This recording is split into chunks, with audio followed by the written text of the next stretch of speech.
Est-ce que tu connais les 8 pièges que Shaitan utilise pour t'égarer? Bilal Assad l'explique très bien dans sa vidéo en anglais et du coup je vais reprendre ces exemples et les expliquer en français pour que tu puisses également profiter de ce rappel, Inch'Allah.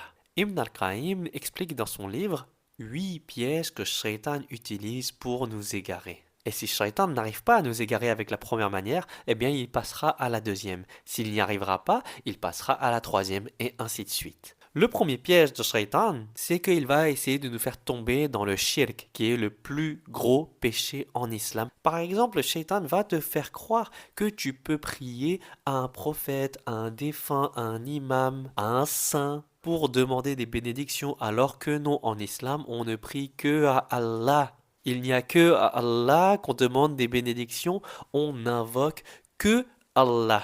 Donc un prophète ne sera jamais Dieu. Et aucune créature ni création peut exaucer les doigts. Il n'y a que le Créateur qui peut exaucer les doigts. C'est pour ça qu'on ne met pas d'intermédiaire entre nous et Allah Azawajal. On n'invoque que Allah. Et si Shaitan n'arrive pas à te piéger sur ça, eh bien il va te faire croire que l'astrologie c'est permis. Oh, tu peux utiliser les étoiles et les cartes de tarot pour être guidé. Tu peux regarder les horoscopes et les zodiaques. Mais ça, c'est haram. C'est aussi du shirk. Parce que la guidance, on la demande à Allah directement. Seul Allah, le Créateur, guide réellement. Le reste, c'est des illusions. Et si jamais ta foi elle est très solide sur cela, eh bien Shaitan ne va pas s'embêter avec toi, il va plutôt murmurer ces choses-là à ton entourage, à tes amis, à ta famille, pour que eux, si jamais leur foi est faible, eh bien ils vont t'inciter à faire ces choses-là. Ils vont te dire, oh regarde l'horoscope, oh les zodiaques, c'est une trend, c'est tendance, c'est cool et c'est beau.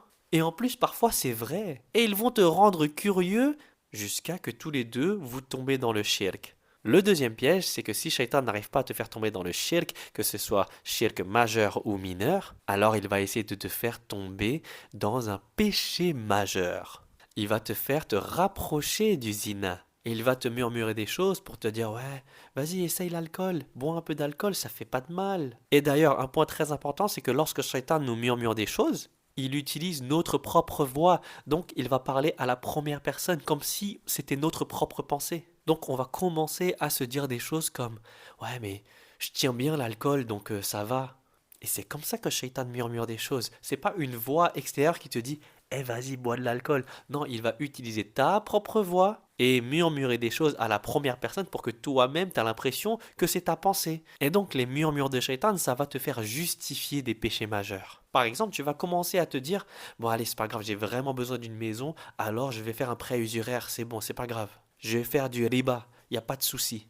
Et le but de Shaitan dans tout ça, c'est que si jamais tu commets un péché majeur, eh bien ça serait très facile pour lui de te convaincre d'en faire un deuxième et un troisième. Tu vas être désensibilisé à cela. Tu vas commencer à banaliser ces péchés. Et tu vas commencer à penser que flirter avec plein de filles et de garçons, il n'y a pas de souci, c'est pas grave. Alors que si, c'est très grave. Allah nous l'a interdit. Mais tu vas justifier cela et tu vas commencer à banaliser cela. Et Shaitan va même te faire penser ah, mais Allah est pardonneur, Allah est miséricordieux. Alors c'est pas grave du tout si je fais des péchés, y a pas de souci, il va me pardonner. J'ai pas peur d'Allah. Et c'est comme ça que Shaitan va te piéger. Parce que tu vas arrêter de craindre Allah et tu vas prendre son pardon et sa miséricorde pour acquis. Et au bout d'un moment, vu que tu vas banaliser les péchés et être désensibilisé à cela, ça va te rendre orgueilleux. Shaitan aura empoisonné ton cœur. Parce que lorsqu'un frère ou une sœur va te faire un rappel, par exemple, quelqu'un te dit mon frère, ma sœur, faut vraiment pas mentir, essaye de faire de ton mieux pour pas mentir parce que c'est très grave, c'est un péché très dangereux. Ça ne plaît pas à Allah. Shaitan va te faire justifier ce péché majeur et tu vas répondre ouais, ok, j'ai menti, mais au moins je l'admets. Il y a des gens, ils mentent et ils l'admettent même pas. Alors c'est bon, lâche-moi, moi je dis au moins la vérité en l'admettant. Mais cette réaction, elle est terrible, ça ne plaît pas à Allah, ça ne fait que plaire à Shaitan. Le souci est que tu vas commencer à justifier ton péché en accusant les autres, au lieu de prendre le rappel, remercier Allah et te réformer. Et donc celui qui a menti, il va dire ouais ok j'ai menti, mais au moins je fais pas zina. Et celui qui dit ouais ok je fais zina, mais au moins je prends pas de drogue. Et celui qui prend des drogues, il va dire, ok, j'admets, je prends des drogues, mais au moins je le vends pas aux enfants.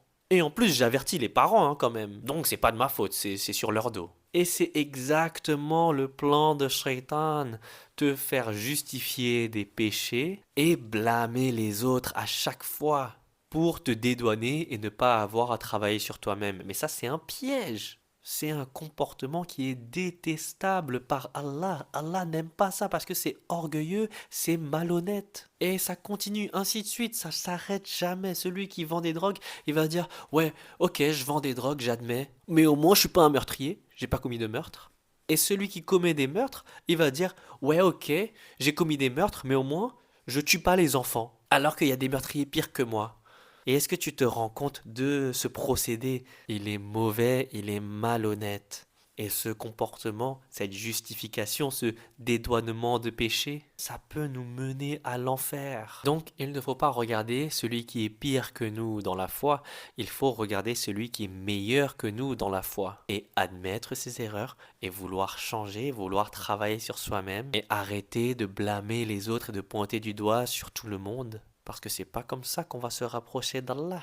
Et j'ai presque plus de temps, du coup je vais t'expliquer la suite dans la prochaine vidéo, Inch'Allah.